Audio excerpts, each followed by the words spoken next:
America అధ్యక్షుడు Donald Trump యుద్ధాన్ని మేము తాత్కాలికంగా 5 రోజుల పాటు ఆపేస్తున్నామని అయితే చెప్పడం జరిగింది. ఎక్కడ యుద్ధం ఆపారంటే ఇరాన్‌లోని విద్యుత్ ప్లాంట్‌లు ఎక్కడైతే ఉంటాయో ఆ ప్రదేశాల్లో మాత్రమే యుద్ధాన్ని ఆపడం జరిగింది. మిగతా ప్రదేశాల్లో యుద్ధం యథావిధిగా కొనసాగుతున్నట్లయితే తెలుస్తుంది.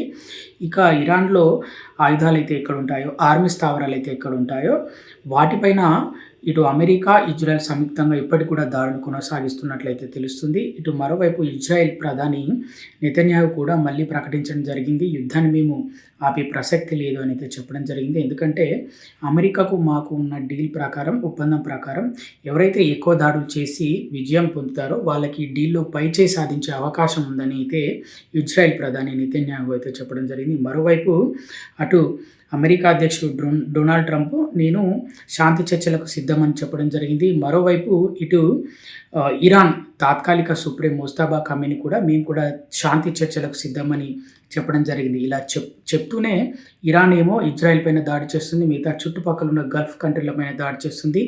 ఇజ్రాయెల్ ఏమో ఇరాన్, లెబనాన్ పైన దాడి చేస్తుంది. మరి చూద్దాం, ఈ యుద్ధం ఇలానే కొనసాగుతుందా? ఇది మాటల వరకే శాంతి చర్చలు, అలాగే తాత్కాలికంగా యుద్ధం ఆపేస్తారా? ఏం జరగబోతుందో వేచి చూడాల్సిందే.